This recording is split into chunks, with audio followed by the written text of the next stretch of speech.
con respecto a estas dificultades y lo plantea en estos términos. El mercado interno se había estrechado debido, por una parte, al estancamiento en las inversiones y los salarios reales y por otra, a la disminución del poder de compra del Estado y el retraso en el pago de sus deudas internas. Pareciera que es ayer, hoy, el año pasado o 10 años atrás. Problemas estructurales de la economía argentina nunca resueltos.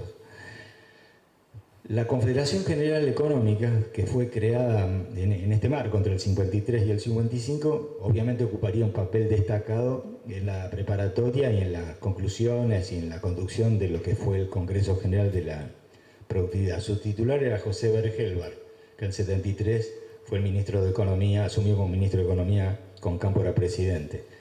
La Confederación General de la Industria, en cambio, tenía un peso mucho más relevante que la CGE nuevita, cuya fuerza territorial esencialmente estaba asentada en el interior del país y no en la capital. O sea, tenía una influencia en el territorio particular en el cual se desenvolvía la actividad industrial.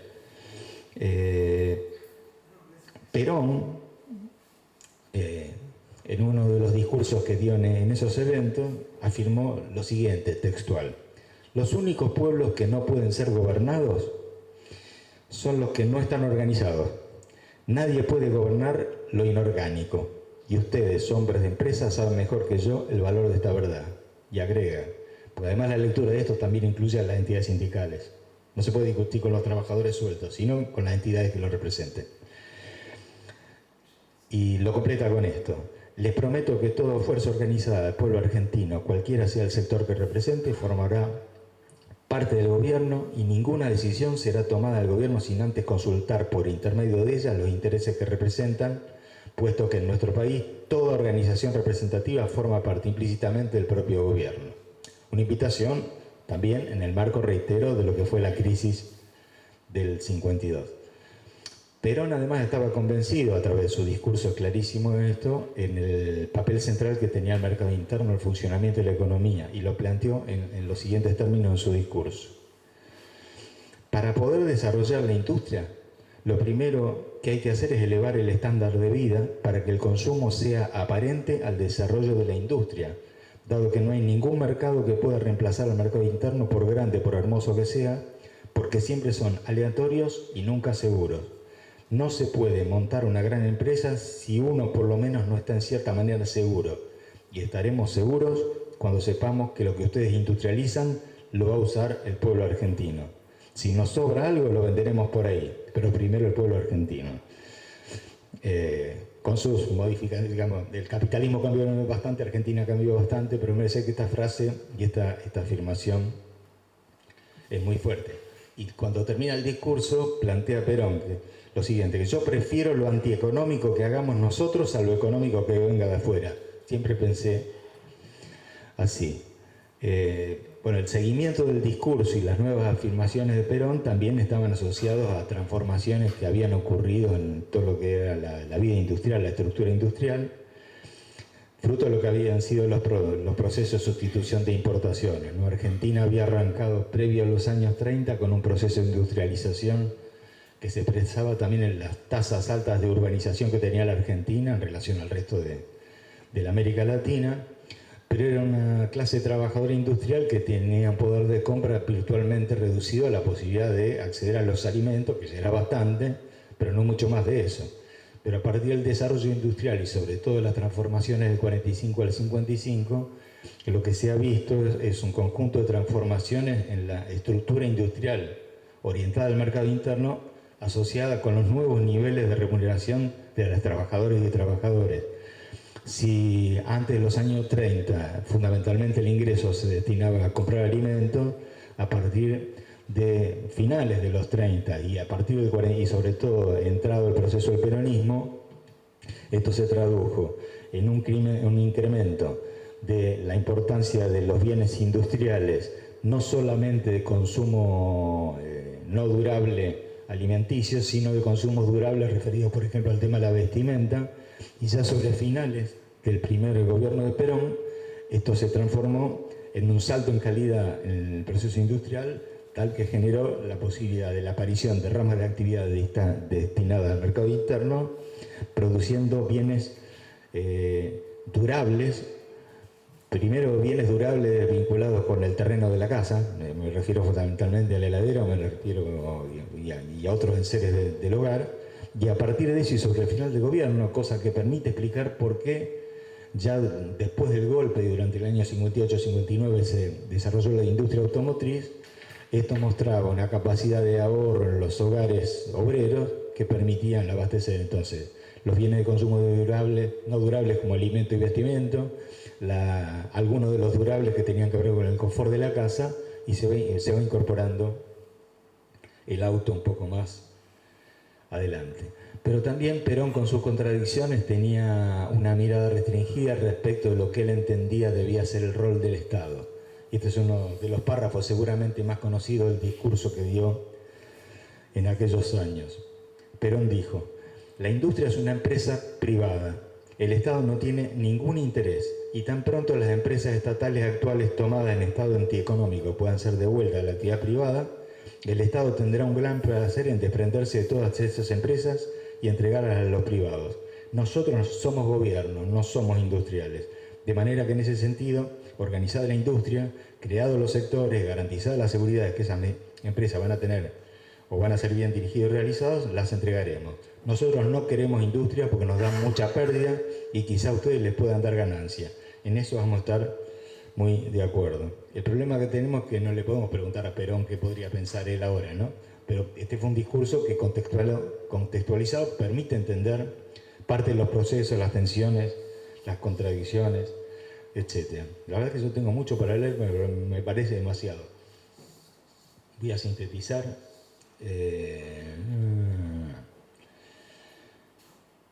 Bueno, algo sobre el Congreso de la Industria, ¿no? Que marcó en sus dos comisiones la centralidad de la investigación científica aplicada a los procesos de producción y organización del trabajo. El segundo plan quinquenal contenía o consideraba como valor estratégico el tema de la investigación científica aplicada a los procesos industriales, y en esto Perón estaba de acuerdo en financiarlo, bancarlo. Por eso me parece que tuvo mucha importancia o en todo caso mucho impacto un evento que se desarrolló en la Organización Internacional del Trabajo en ese contexto, en el año 52, donde se discutía para la periferia capitalista los problemas de la productividad derivados de la insuficiencia del desarrollo industrial. Y en la introducción, ese documento de la OIT, que está ahí referenciado en el libro, hace referencia a que el aumento de la productividad consiste en utilizar el conjunto de recursos de manera más eficiente a fin de producir mayores riquezas posibles con los menores costos. Las tensiones distributivas están no solamente presentes en esta afirmación, sino que están presentes en un conjunto de iniciativas del propio gobierno que permiten explicar parte de la protesta social ocurrida en ese contexto. Bueno, yo voy a terminar, para no hacerla más larga, yéndome a la página 736, donde se desarrollan las conclusiones y acuerdos del Congreso de la Productividad. En cada discurso me parece que uno puede ahí tomar dimensión en las tensiones entre capital y trabajo. Queda clarísimo, a pesar de que se llegó a determinado tipo de acuerdos, pero no eliminada ni mucho menos la tensión de fondo de esta cuestión. Una de las tensiones vinculadas con el reclamo de aumento de la productividad lo es entre la inversión productiva y la organización científica del trabajo. Vamos a traducirlo al español.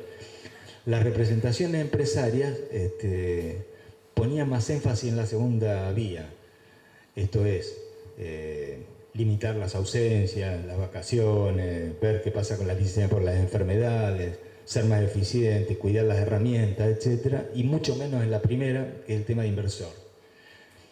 En realidad las inversiones la inversión en materia y equipo y no en organización científica del trabajo son las que permiten una extensión duradera de los cambios en la productividad, no las primeras.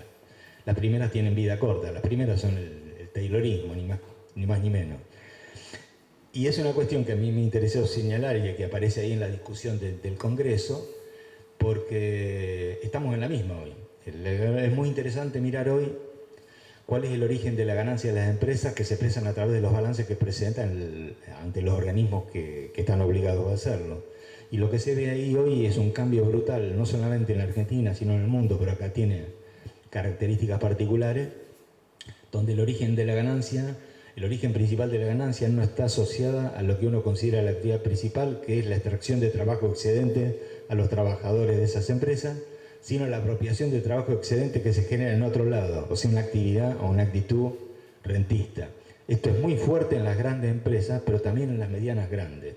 Y reitero, no es un problema argentino, es un problema general de todo el capitalismo. Acá se ve con particular énfasis en cualquier tipo de empresa que quiera analizar. Bueno, por último, y para no hacerla más longa, como dije antes, qué sé yo recomiendo su estudio, su lectura, su análisis, detenerse fundamentalmente en el capítulo del Congreso de la Productividad, que además de ser el núcleo central, y ahí está puesto en la tapa del libro, hay una estampilla de la época donde dice Congreso de la Productividad, sino por las cosas que se debatieron ahí, por las cosas pendientes que todavía permanecen irresueltas. Bueno, gracias por el tiempo y...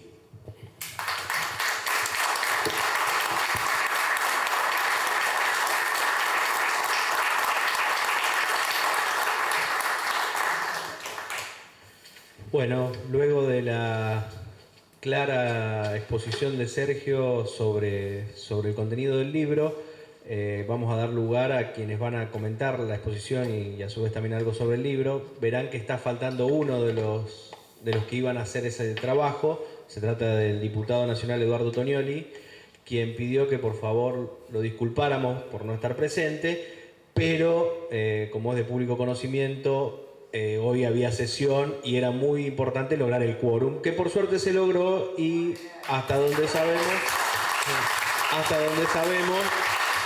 no solo se logró el quórum, sino que se están logrando los objetivos para los cuales se convocó esta sesión, que es muy importante, en momentos en los que hay muchas cosas sobre las que necesitamos explicaciones, información y que se logre saber qué es lo que está pasando. Así que bueno, dadas las excusas del caso, nos faltará oportunidad para que nos acompañe en otra actividad. Así que sin más preámbulos, doy paso a Luis Raffagelli. Luis Raffagelli para mí es abogado laboralista antes que otra cosa. Desde sus años mozos siempre tuvo su convicción y estuvo del mismo lado, a pesar de que después durante algún tiempo se dedicó a ser juez del trabajo y camarista del trabajo. No variaron sus ideas, sus convicciones, le valió persecuciones tanto de fuera del Poder Judicial como cuando estuvo adentro del Poder Judicial y siempre siguió adelante. Así que bueno, es una gran alegría poder contar siempre con él en este tipo de actividades. Sin más preámbulos, le cedo la palabra. Bueno, buenas noches, ¿cómo están? Bueno, para mí también es una alegría estar en esta actividad, esta importante actividad. Quiero agradecerles primero a los dueños de casa, al sindicato bancario, una excelente organización de trabajadores, y bueno, a los compañeros que han venido, colegas, compañeros del sindicalismo, que me parece que es muy importante,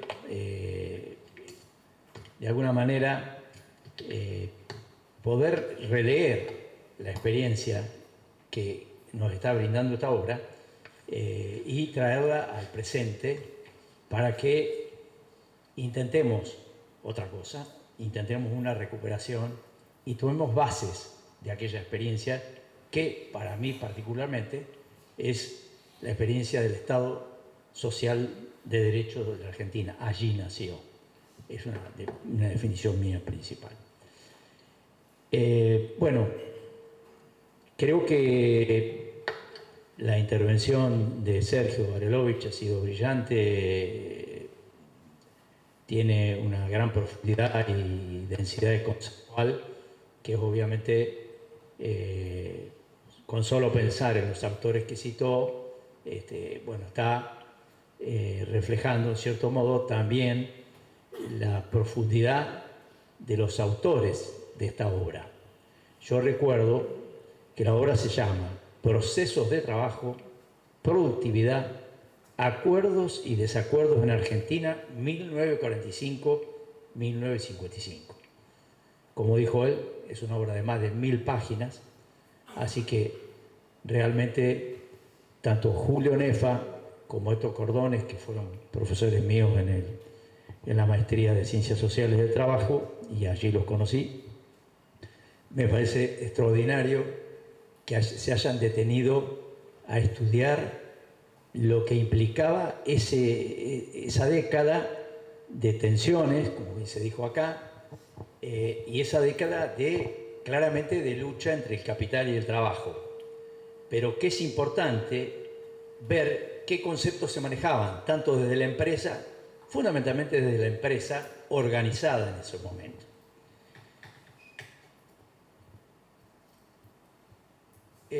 La obra refleja la postura empresaria del periodo 45-55, pero también recoge algunos conceptos y algunas posturas sindicales.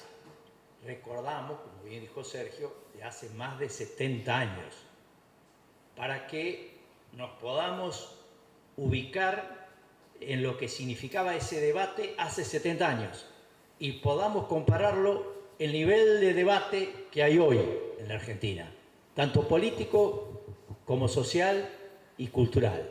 Sobre todo el que propone quienes hoy administran el poder del Estado. Acá también se dijo que el libro gira alrededor de dos instituciones, dos organizaciones del empresariado que fueron el IADP, Institutos de Dirigentes de Personal, y el IARI, Instituto de Relaciones Industriales. Y esas dos instituciones que organizaban fundamentalmente al empresariado nacional, al empresariado de capital nacional, era el que sentó las bases para el Congreso de la Productividad y el Bienestar Social. Allí Julio Nefa y Cordone trazan una primera definición de esta experiencia. Ellos dicen, no eran empresarios que razonaban en teoría, eran empresarios que estaban en la actividad de su empresa, en la actividad económica, y tenían mucho contacto con las cuestiones laborales. Yo voy a tratar de no repetir ninguna de las cosas que dijo Sergio, y voy a puntualizar solamente, porque es mucho material, algunas cuestiones laborales que seguramente a los compañeros y compañeras les va a interesar y podamos hacer un cotejo con lo que hoy pasa. Estas dos entidades tenían una filosofía. La filosofía era, según Nefa y Cordone, dicen, era una filosofía social, laica, modernizante, liberal y antiintervencionista con respecto al Estado. Buscaban la conciliación permanente de los intereses del capital y del trabajo. Y lo hacían con tres líneas de acción. Relaciones directas con los sindicatos, a nivel de la empresa, a través de la negociación colectiva y, finalmente, si la cosa no avanzaba, a través de la intervención del Ministerio de Trabajo. Y como también bien se dijo, tenían la idea de la racionalización. Es decir, conocían a Taylor, fundamentalmente, Taylor, ese gran economista que también fue conocido en nuestras experiencias. Yo recuerdo que el propio Lenin en la Unión Soviética era un admirador de Taylor, y en algunos puntos de las empresas del Estado llevó esas experiencias. Es decir, ellos se preocupaban por los sistemas de racionalización para incrementar la productividad y reducir los costos y generar una disciplina, ¿no? Acá, en el tipo de empresa en el marco de esta situación, recuerdo que 45-55, en el 49 se sanciona la primera constitución social de Argentina, que fue la Constitución Nacional de 1949. Las ideas de este empresariado en cierto modo coincidían con una parte de la filosofía social del primer gobierno justicialista y empalmaban con la Constitución del 49, que, como la mayoría de ustedes saben, implementó los derechos sociales, los derechos del trabajador, de la ancianidad, de la niñez, y que justificaba el propio texto constitucional la expropiación de bienes por causas de utilidad pública. Y este empresariado tenía una posición interesante, reitero, contextualizando la época, en cuanto a la posición del capital, porque decían, ha dejado de ser individualista, como integrante de la sociedad, tiene la necesidad de defenderla y contribuir a su afianzamiento. Es decir, el concepto de la función social de la economía, ¿no?, que era propio de ese primer gobierno justicialista. También tenía una postura respecto a los precios. Decían, no tenían que aumentar, lo que había que aumentar era la producción para contrarrestar esa demanda. Y respecto del salario también tenían que el salario cumpliera la función de satisfacer las necesidades del trabajador y su familia. Esto era un concepto muy claro y que lo empalmaban con el fin social de la empresa. Después, en sucesivos eventos que hubo y que desembocaron en este Congreso de marzo del 55, se analizaron aspectos de las relaciones individuales del trabajo y de las relaciones colectivas.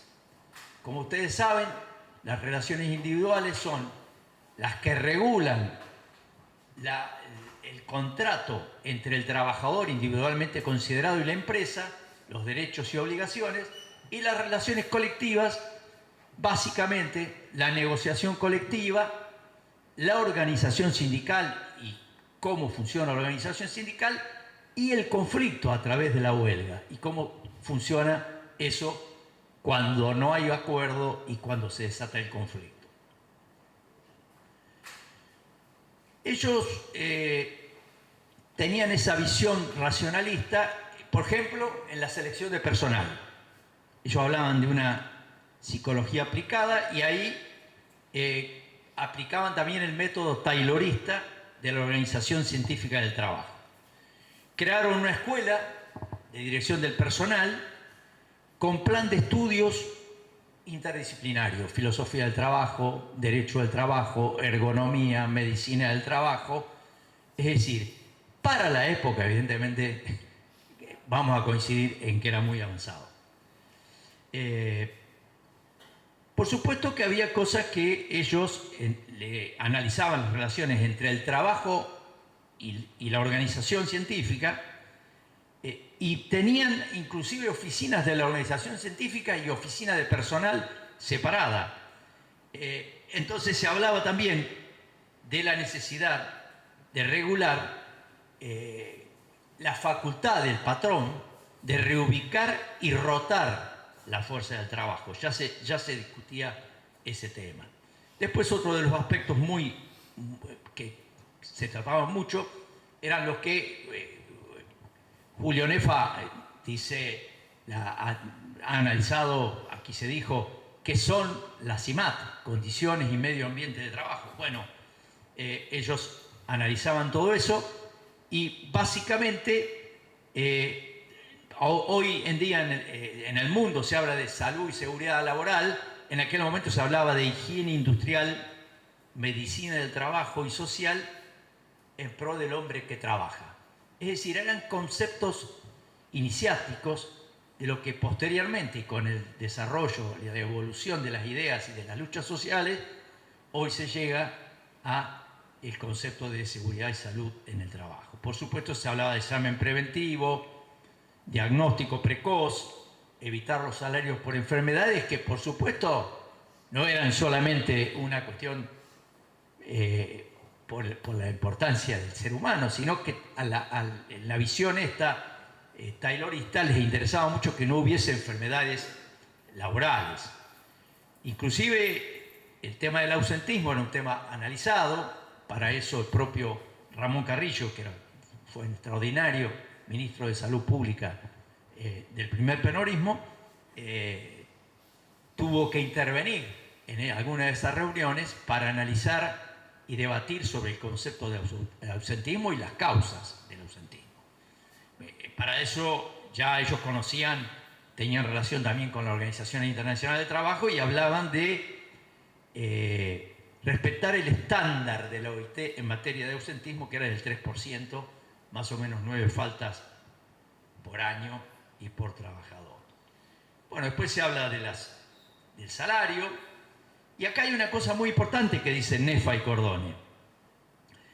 Respecto al salario, dice, la Constitución del 49 había resuelto el problema, dice. En el capítulo Declaración de los Derechos del Trabajador, el famoso artículo 37, el punto 2, dice, garantizar al capital y los salarios están en relación con el rendimiento obtenido y el esfuerzo realizado, 37.2. Y a ello se condicionaba la participación, es decir, aceptaban la participación de los trabajadores en la empresa, pero condicionada al rendimiento y el esfuerzo. Después viene el tema del despido. El tema del despido se lo analizaba en el marco de las relaciones humanas y la paz, lo que ellos llamaban la paz industrial. Entonces, por supuesto, como postura empresaria, estaban preocupados por cómo poder despedir sin indemnizar. Entonces se hablaba, cuando había una causa, ¿no? Ya se hablaba de justa causa del despido. Se hablaba de injuria al patrono o a su familia, falta o disminución de trabajo, fraude o abuso de confianza sin sentencia penal previa, violación de los reglamentos técnicos o de las convenciones colectivas y el ausentismo o impuntualidad injustificada. Para eso ya también se citaban jurisprudencia.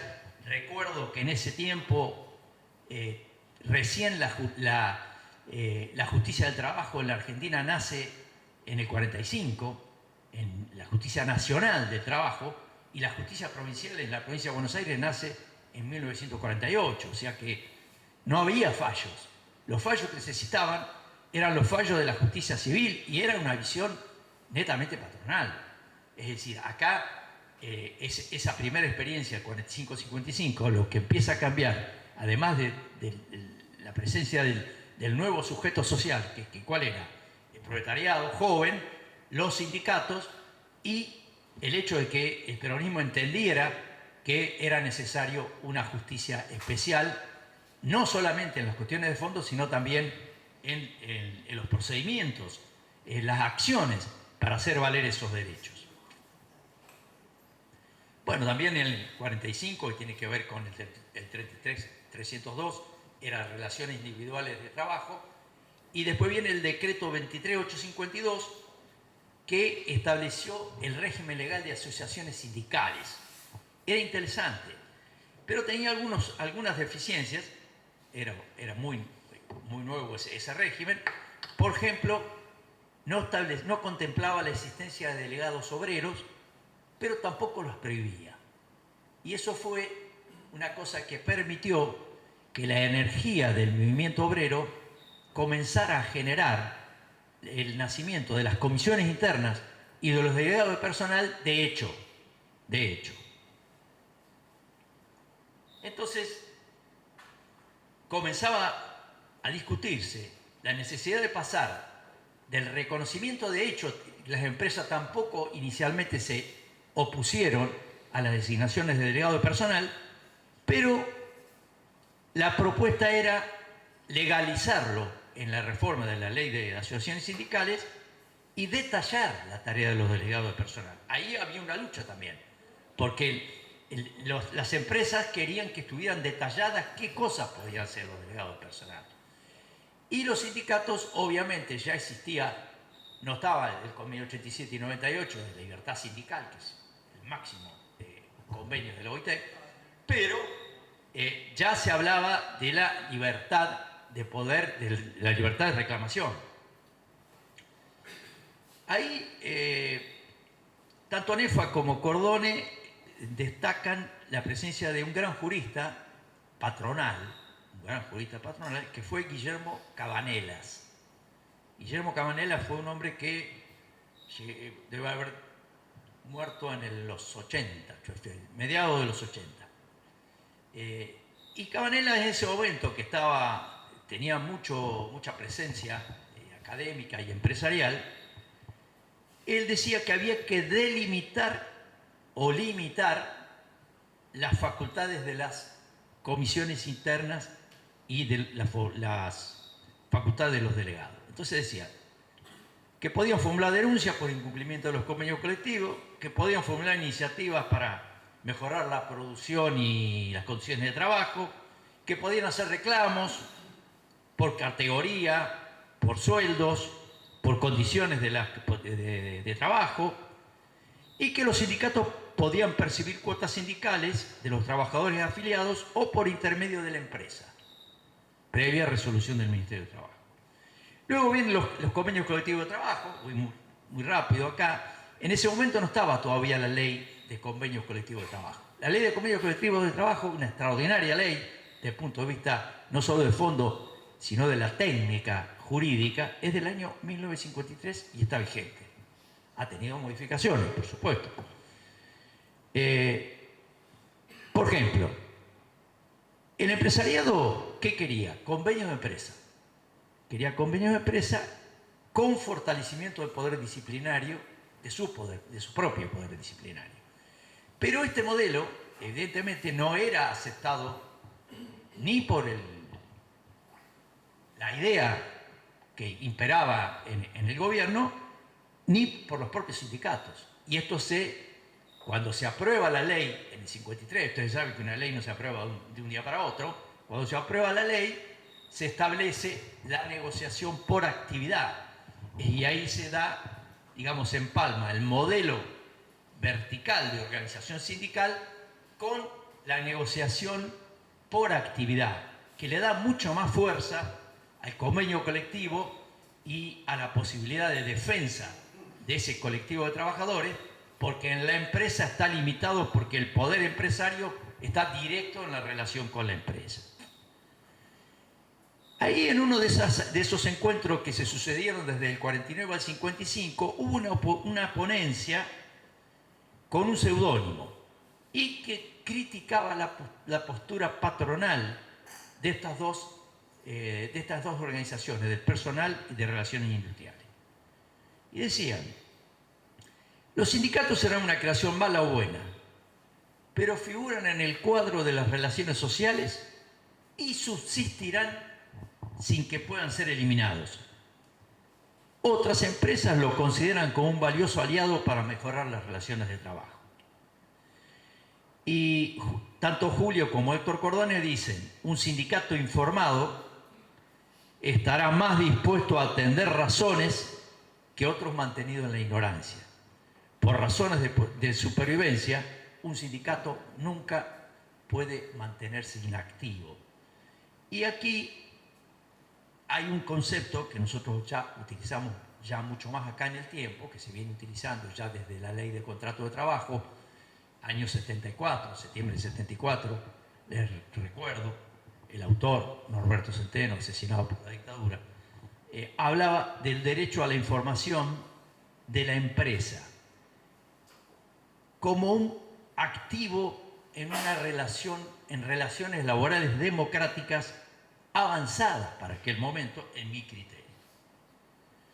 Bueno, después vienen conclusiones la dirección del personal en materia de gremiales, capacitación legal, seguridad, y no quiero extenderme mucho más.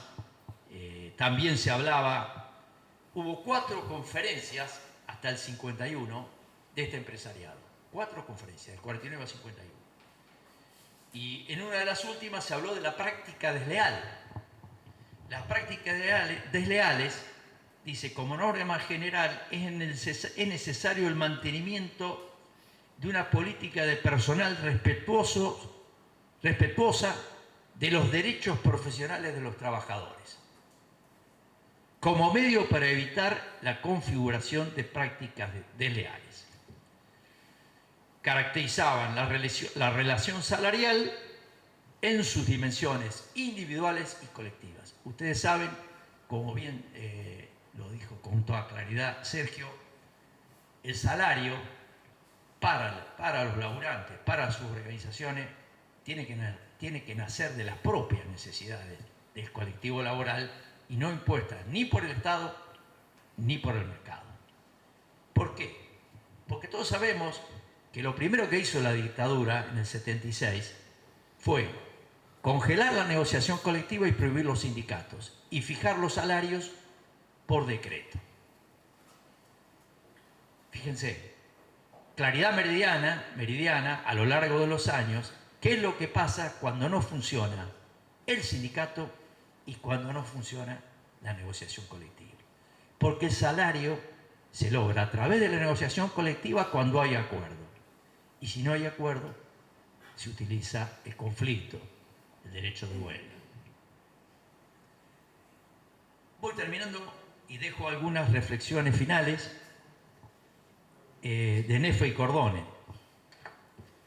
Estos capítulos, dicen Nefa y Cordone, brindan los elementos complementarios para entender la crisis del régimen de acumulación emergente a comienzo de los 50. Ya lo dijo Sergio.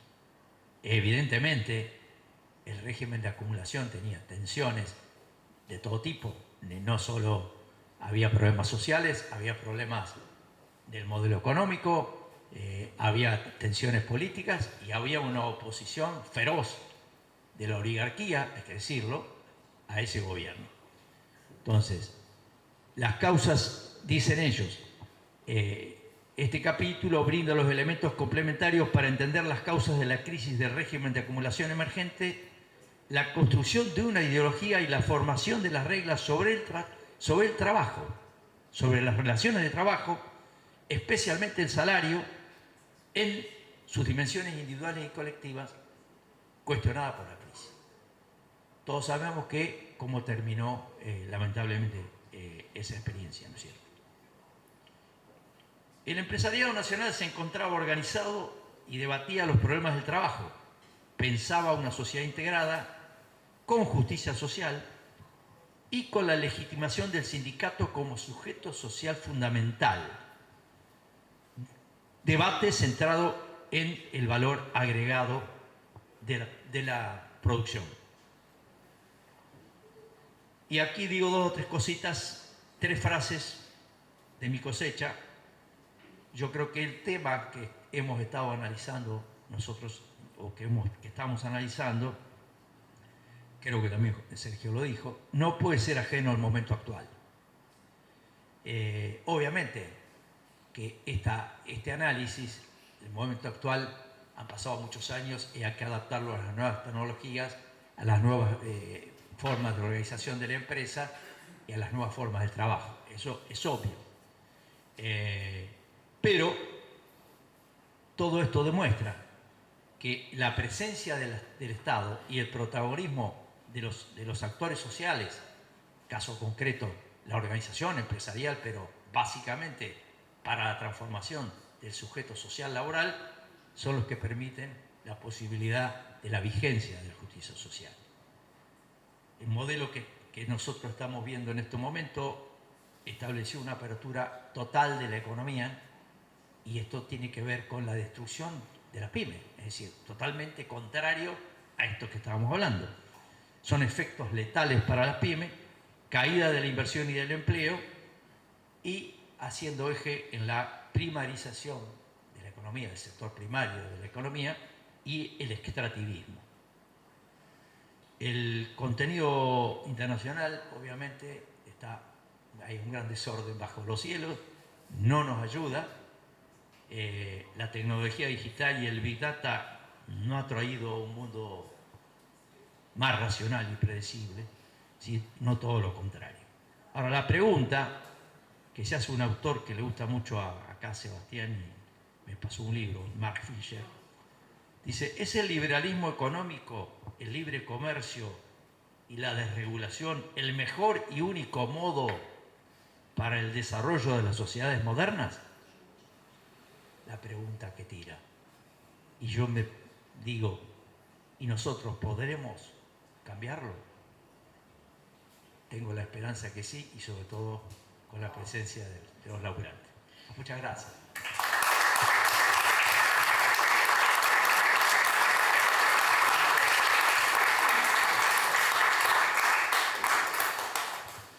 Bueno, como siempre muy claro también Luis con sus aportes y análisis.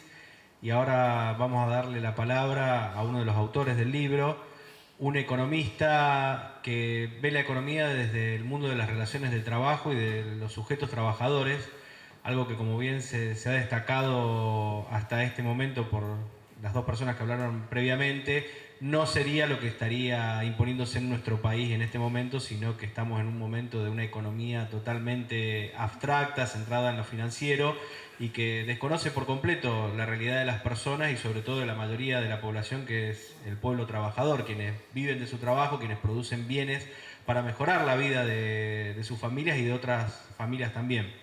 Así que me han facilitado mucho la presentación de Julio Nefa, lo cual me alegro porque su currículum es bastante extenso. Sergio mencionaba algunos de los libros que ha publicado. Ha sido investigador de distintos organismos, de distintas entidades, del CONICET, de otros lugares. Y bueno, sin robarle más tiempo, cedo la palabra a Julio para que pueda él comentarnos un poco su idea con este libro, qué tuvo en mente al momento de elaborarlo. Y bueno, Julio.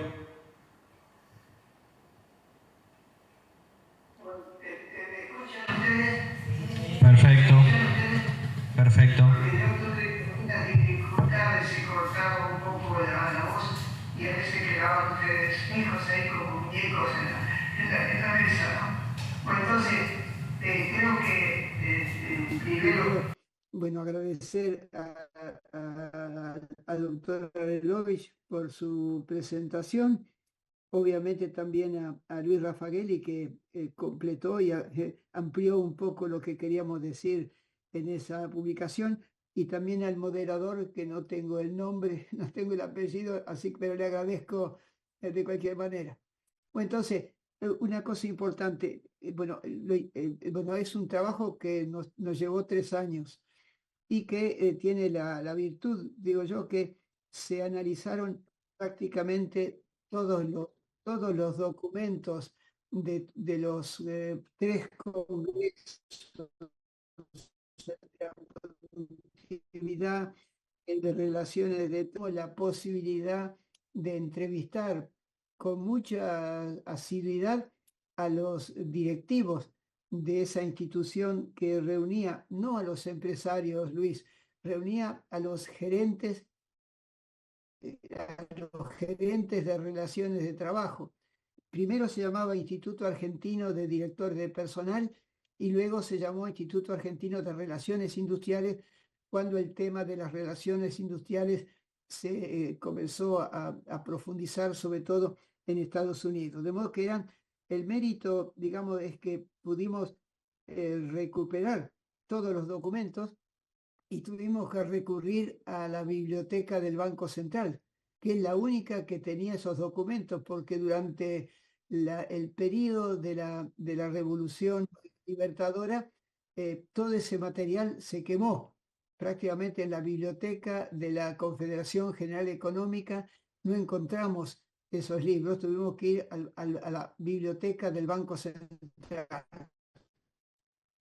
¿Me siguen escuchando? ¿Me siguen escuchando o se perdió la voz? Hola, ¿me siguen escuchando? Bueno, entonces, entonces pudimos recuperar toda la documentación de alguna manera y pudimos durante prácticamente un año, reuniones periódicas, 1 o 2 veces por mes, con los directivos del Instituto Argentino de Desarrollo Personal y del Instituto Argentino de Relaciones Industriales. De modo que tuvimos la documentación y los actores. yo pienso que desde el punto de vista del derecho del trabajo y de las relaciones de trabajo, yo pienso que el interés de esta investigación es que normalmente se habla o de los patrones, de los sindicatos o del Estado, pero muy pocas veces se estudiaba a los que hacen la gestión de los recursos humanos o la gestión de las relaciones de trabajo. Como que eso me parece a mí que fue una cosa importante. Bueno, entonces, el problema es que toda esta, el periodo analizado fue un periodo que estuvo sometido a varias crisis. Hubo la crisis durante 3 años, una sequía muy fuerte, y eso generó un déficit muy grande en el comercio exterior, y de alguna manera, algunos se acordarán, los más viejos, de que en algún momento dado en el gobierno se promovía no la harina de trigo, sino que se comía el pan de centeno o algo así, que era para los argentinos algo totalmente diferente. Bueno, entonces, prácticamente los actores entonces de toda esta actividad, obviamente, por una parte, yo pienso que hay que recordar el papel de Gelbart. ¿Por qué? Porque como la Unión Industrial Argentina financió la campaña electoral de Tamborini y Mosca, que eran los que se oponían a la fórmula Perón-Quijano, la justicia le quitó la personería jurídica a la Unión Industrial Argentina, y solamente la va a recuperar después de 1955. Entonces, ese es el contexto en el cual aparece Gelbart, que constituye la Confederación General Económica y la Confederación General Industrial, y tenía una llegada muy cercana al presidente de la República. Y creo que algunos de estos congresos fueron de alguna manera propuestos por Gelbart, y prácticamente Gelbart estaba muy cerca de este Instituto Argentino de Relaciones Industriales, porque de alguna manera eran los que lo apoyaron. Bueno, entonces, creo que esto es del punto de vista del contexto, ¿no? Entonces, yo creo que ese instituto de desarrollo personal estaba dirigido por profesionales universitarios, ingenieros y especialistas en la gestión de la fuerza de trabajo, que eran gerentes, sobre todo de las grandes empresas. Por ejemplo, en aquel momento era Gatti Chávez, una de ellas, y la otra era Alpargatas.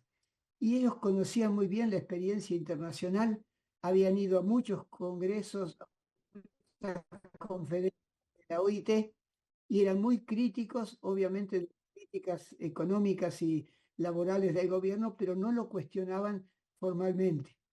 Y buscaban, sí, modificar el sistema de relaciones de trabajo para introducir en las empresas la organización científica del trabajo, para racionalizar el trabajo mediante el estudio de los tiempos y métodos, para aumentar la productividad y aplicar la remuneración según el rendimiento, que eran los principios básicamente de Taylor, y reducir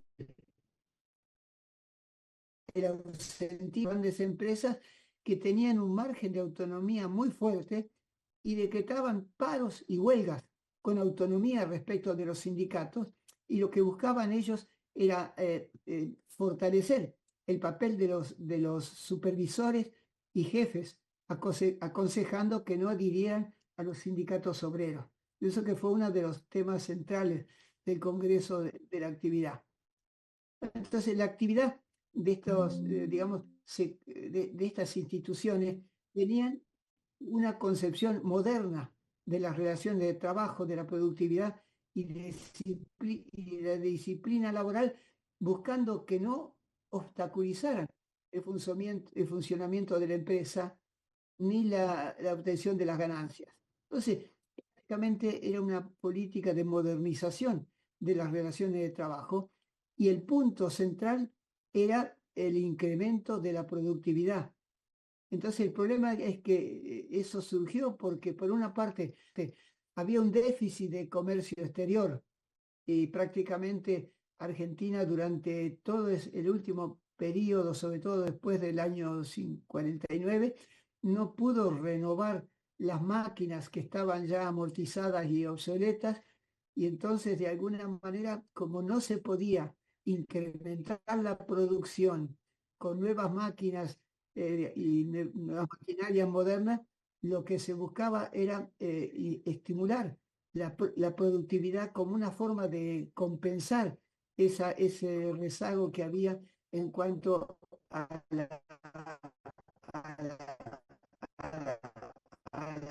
al periodo que analizamos. Es un periodo en el cual, bueno, hubo crisis muy fuerte. El periodo de oro, digamos, de este primer y segundo gobierno peronista fue el periodo 45-49. Prácticamente todas las grandes modificaciones en materia de salarios se lograron durante ese periodo. Y creo que interesante que, como se habló recién de la ley de convenios colectivos de trabajo, quiero recordar que entre los justificativos de la ley de convenios colectivos de trabajo en el año 1953, además de ser una conquista laboral importante, lo que se buscaba era frenar el crecimiento de los salarios. Acuérdense que hubo un plan de racionalización, digamos, que lo dictó el doctor Gómez Morales en el año 52, que fue un plan de estabilización muy duro, donde cayeron los salarios y hubo realmente muchos conflictos laborales durante la época, pero lo que se buscaba es que los sindicatos solamente obtuvieran un incremento de los salarios cada 2 años. Es decir, que los convenios, la versión oficial, duraban 2 años y lo que se buscaba era que en ese periodo de 2 años no aumentaran los salarios. Esa era una de las razones por las cuales se instrumentó ese convenio colectivo de trabajo. Bueno, la otra cosa importante es que también, además de los ingenieros tayloristas, y habían creado una asociación de especialistas en el estudio de tiempos y movimientos, está el papel en estos congresos de los psicólogos del trabajo y de las organizaciones, que tenían a su cargo la selección de personal. Y hay que ver en todos esos congresos cómo conocían a los teóricos, tanto no solamente a Taylor y Ford, que se citaban en cada uno de los congresos, sino también a Elton Mayo, que fue el creador de la psicología industrial y de la psicología del trabajo. Entonces, eran personas que tenían un conocimiento muy, muy fuerte, tanto del derecho del trabajo, obviamente, como de la psicología del trabajo. Entonces, es importante que el secretario general de la CGT, que era Vucetich, en el Congreso de la Productividad dijo que la productividad es el resultado de un mayor esfuerzo humano, pero el aumento de la productividad del hombre es uno de los múltiples factores que hace alta la productividad, pero mancomunadamente con esos y otros muchos factores que aún pueden agregarse, y convendría, les dijo, que pongan su atención y digamos que para que los que esperan que los resultados de la insuficiencia y las deficiencias de la producción las afrontemos y superemos únicamente los trabajadores, que somos precisamente los que menos podemos hacer frente a este respecto. Y entonces agregó, por lo que hace a los patrones o empresarios, no cabe duda que su responsabilidad es mucho mayor y sin desmedro para los trabajadores de más trascendencia económica. De modo que prácticamente había una toma de conciencia en el caso de los sindicatos, pero lo que yo, antes de terminar, prácticamente quería decir que la remuneración según el rendimiento era uno de los temas que se quería imponer en los convenios colectivos de trabajo, pero básicamente el debate era si tenía que haber un convenio colectivo de trabajo y un convenio de la productividad. Entonces, lo que decían los empresarios es que en el caso de que hubiera los dos convenios, había que darle prioridad al convenio por incremento de la productividad, y si el resultado del estudio de tiempos y de movimientos indicaba que el salario tendría que ser inferior al salario del convenio, ese convenio de productividad tenían que tener entonces prioridad. Entonces, hay todo un debate, de alguna manera, que prácticamente se celebró en ese tiempo, y digamos, las conclusiones de los congresos y también de las distintas comisiones están en el texto, y hemos tenido cuidado de que sea lo más completo posible. Lo interesante es que esto tiene que ver con el contexto mundial, es decir, que es la misma época en la cual Estados Unidos estaba estimulando la adopción de la Organización Científica del Trabajo en todas las empresas del mundo. Y el mecanismo que crearon con el apoyo de la OCDE, la Organización de Cooperación y Desarrollo Económico, es las misiones de productividad. Es decir, que Estados Unidos, y financiado con el Plan Marshall, promovía que de cada país grupos de empresarios, sindicalistas y funcionarios del Ministerio de Trabajo viajaran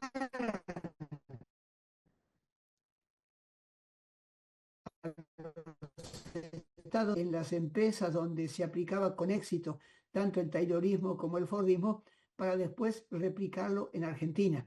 De modo que lo que pasaba en Argentina no es ajeno, y los directivos de esas dos instituciones prácticamente estaban muy al tanto de lo que pasaba de esta relación internacional. De modo que lo interesante es que, y para concluir, creo que primero agradezco al doctor Aelovich, que uno de los pocos que ha leído seguramente este ladrillo, de alguna manera, y creo que, bueno, pero creo que es de utilidad, porque es un trabajo, bueno, que busca ser completo sobre todo ese periodo, pero el tema de la productividad está ausente en el debate argentino. Prácticamente es el déficit fiscal, el control de la inflación, pero prácticamente el tema de la productividad está todavía ausente en Argentina. Y es importante eso, porque uno de los capítulos del libro hablamos del tema de la productividad, que es central para el desarrollo económico. Es decir, que la única forma de que crezca el Producto Bruto Interno es si crece la productividad. Piensen ustedes que en Argentina la productividad per cápita estamos en este momento al nivel de 1974, como que pasaron varios gobiernos más o menos desarrollistas, pero la productividad per cápita no se movió. Entonces eso es lo que frena también en la agenda, ni de los políticos, ni de los empresarios, y tampoco de los sindicatos. O los sindicatos se entiende porque toda esta crisis está afectando el salario real, de modo que la preocupación más importante de los sindicatos es tratar de proteger el salario real, y no lo han conseguido. El salario real prácticamente está o cayó o está digamos, a un nivel muy bajo. Pues entonces yo quería decir esas palabras porque me parece que, para completar un poco las muy buenas exposiciones que hicieron Arelovich y también Raffagelli, y bueno, le agradezco sobre todo a la Asociación Bancaria, que es un sindicato, bueno, progresista, y realmente uno de los sindicatos que está un poco en la cúspide, digamos, de las reivindicaciones, y con un cuerpo directivo que es realmente excelente. Y bueno, que se pueda haber hecho esta discusión en Rosario. Yo lamento y me disculpo de no poder ir físicamente, digamos, porque bueno, yo tengo 88 años ya, y de alguna manera sigo trabajando, pero moverme de una provincia a otra es para mí un problema que atenta mucho contra mi salud. De modo que les agradezco mucho eso, y tal vez como, bueno, nosotros somos de alguna manera socialistas, tratamos de socializar la producción y todas las publicaciones que hacemos son de libre acceso, de modo que esta publicación la pueden hacer circular entre los compañeros de los sindicatos y podría dar lugar seguramente a algunos seminarios para discutir algunos de los capítulos, como hacen los sindicatos europeos que hablan de los círculos de estudio.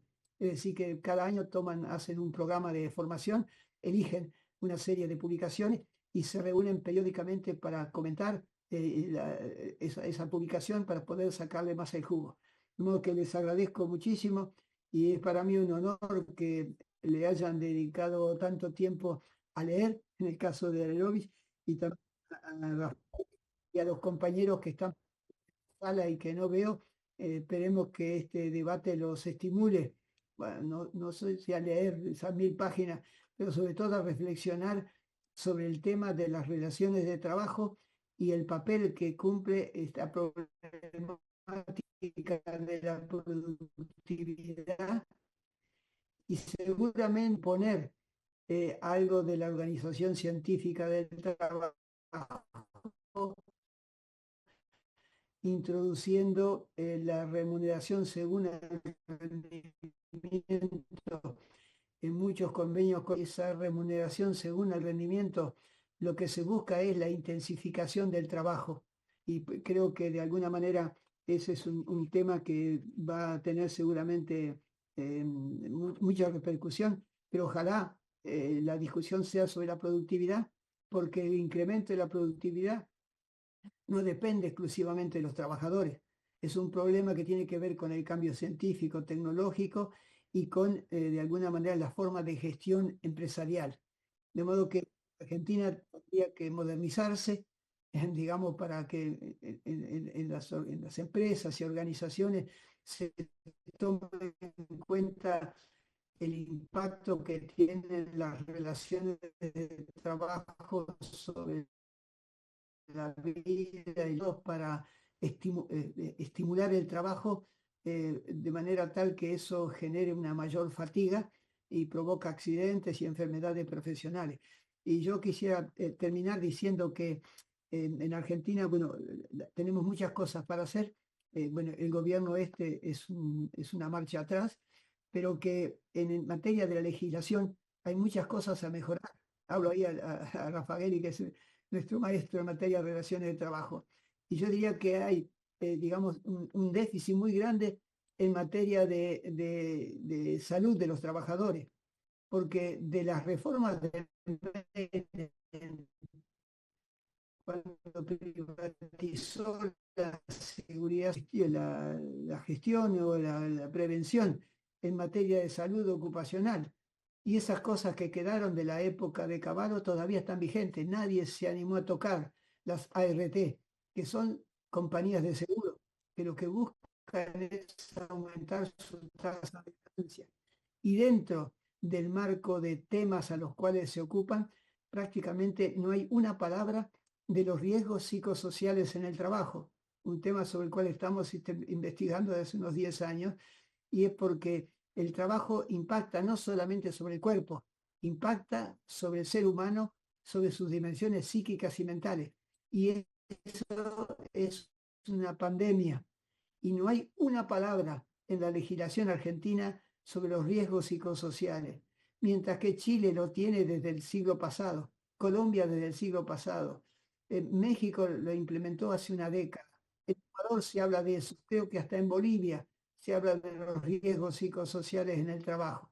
Los brasileños lo tratan bajo la forma de la ergonomía y ahí introducen el tema, pero en Argentina no hay una palabra y eso es una pandemia, prácticamente la cantidad de depresiones y todos los problemas de hostigamiento, acoso, violencia, adicciones a las drogas, al alcohol y los temas de suicidio, digamos, que empiezan a aparecer cada vez con mayor frecuencia entre los trabajadores cuando el trabajo no le brinda una satisfacción.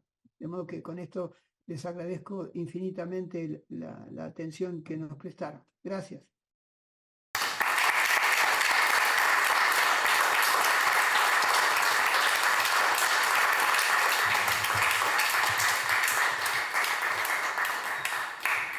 Bueno, realmente un lujo poder escucharlo a Julio. Creo que todos lo vamos a disculpar de que no haya venido, porque aún a la distancia y gracias hoy a la tecnología pudimos disfrutar todo el conocimiento que aportó en este tiempo, además del que debe haber en el libro que cada vez interesa más leer. Tratando de hacer un pequeño aporte, que va a ser difícil después de las 3 personas que me precedieron, pero tomando un poco lo que decía Julio ahora al final, esto de rescatar la productividad que está presente en el título del libro, me parece interesante que veamos cómo este estudio del pasado nos conecta con el presente. Mucho refería Julio a cómo en ese momento se miraba lo que pasaba en Estados Unidos, también lo mencionó Luis, cómo se miraba en otros puntos del mundo. Y hoy se está mirando mucho lo que pasa en otro lugar, que es China, que está desplazando a los Estados Unidos y que entendió hace tiempo la importancia de la productividad, pero de la productividad no en base a la especulación y de números abstractos, sino de la productividad de bienes concretos y de desarrollo con investigación, con innovación, invirtiendo en estudios, en ciencia y demás. A partir del proceso de reforma y apertura a finales de la década del 70, se inició un proceso de incremento de la productividad en ese momento, quizás más centrado en la cantidad, pero con el tiempo y sobre todo a partir de esta etapa iniciada con Xi Jinping, se está llevando a la producción en calidad.